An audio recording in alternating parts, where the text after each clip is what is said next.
Episode 3 of Moon Knight released, and it feels like we've passed the setup now and we're really getting into the big meat of the plot and really getting the story into gears, if you get what I mean. As hinted by the last episode, this episode we're now in Egypt, we've moved past London, which I honestly like. I like how this show's moving at a pace that's very quick and, we're not sort of sitting around in places for no reason. And it's great that we're getting Egypt this soon because obviously it is a big part of the character and sort of the mythos of the character. So it's really good that they are playing into that. And right off the bat, we really get into the action of Mark being in charge and he's chasing these sort of people who work for Harrow. And we get a bit of an action scene there, which is cool. And it's cool seeing sort of Mark in charge for once. We've very much seen him sort of just skit in and then skit out. But this episode very much does focus on him. He's sort of the main person in the body in this episode, and Steven's more the side watcher in this, which I think it's great because we finally get to see more of who Mark is as a character. And in this episode, we also get a hint to that there's possibly more personalities because them two are both zoning out and someone else is taking over and they don't know who it is. And I think that's really interesting. I definitely thought they were just going to stick with two for this show. So it's interesting that they're bringing in another one or maybe even more. Like, I know there is a bit of a hint that people have been saying with the outro where Oscar Isaac's face, there's like 3 of them when it comes up with him as, in the cast. So maybe we are getting that third personality, and I think it'll be interesting to see what that personality is like, because I feel it's got to be very different to what we've already got, because we've kind of already got 2 opposites with Stephen and Mark. So hopefully it's something creative, because I really don't know what to expect with that. But I also like the idea of this could somewhat merge into Mark and Steven having to work together. Maybe if this personality's somewhat rogue and somewhat evil in a sense. So that could be really interesting. And I think we're definitely getting the setup of Mark and Steven definitely working together. As you see in this episode, especially towards the end, they really have to use each other's strengths and play on that.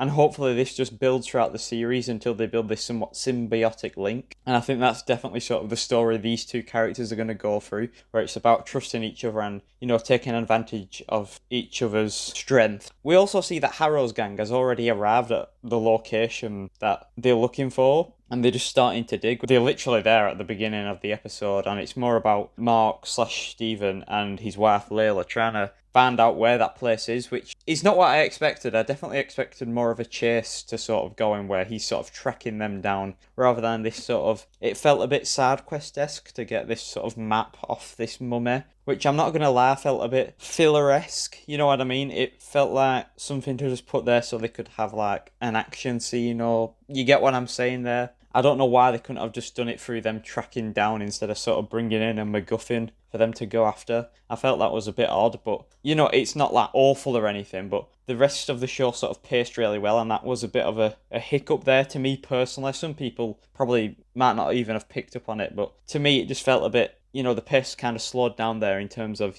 getting to the goal and stopping the villain. In this episode, we also get to get more of a overarching view on the gods, and we get to see the rest of them and how they've got avatars and how they use them. You see they're a lot more passive, and they sort of use their avatars as silent observers more than anything else. And you can really see the difference between Khonshu, and he's kind of this outcast, and that adds some character to him because you're sort of learning how he is like as an individual, because Khonshu comes across as very unemotional and blunt, but I think sort of bringing up his past with the gods and stuff, it makes him more personal as a character and a lot more sympathetic. And like I said, he's a very much grey character, but I think this episode does a really good job of showing you why he is somewhat on the good side, because by the end of the episode, he literally sacrifices himself into getting imprisoned. So you can see he is really devoted to this cause, and, he's a big advocate for true justice. And you've got to sort of admire that, where I like how up until now he has felt like a character that sort of used people, and maybe he still does, but he's using them for somewhat a noble cause, if you get what I mean. It's not a selfish one. And I do wonder now, is Mark/Steven still going to have his powers with Khonshu being trapped? I'm not quite sure what's going to happen there, but I guess we'll see. I think definitely sort of the highlight of this episode is getting to see Mark and Layla's relationship. Like I said, Mark is very much the forefront of the personalities in the body. in this episode. And with his interactions with Layla, you can really build up that history there between them, and you really get the sense that they do know each other. They have very good chemistry, both the actors. And it's also interesting to see what relationship they have, because they feel like somewhat distant because they have been for so long, but you can tell they care about each other. So I think it is going to build that sort of up between Mark, where he's somewhat isolated himself, and I think he will open himself more, especially with like Steven helping him and stuff like that. But it also hints at something which I think could be quite interesting between Layla and Mark as a dynamic, where Harrow kind of hints that Mark killed her father, and it's definitely implied there's some truth in that, maybe because of Mark's reaction, but I'm guessing we're not getting the whole truth there. And what I thought this episode was going to be, which was sort of Mark's origin and backstory, maybe we're going to get a bit later on, because that's sort of been thrown there as part of the mystery, and I think at some point that's going to really get cleared up and sort of come full circle. And I think it'll be interesting to see what the truth is and how that Layla reacts and stuff like that. But yeah, overall, another great episode.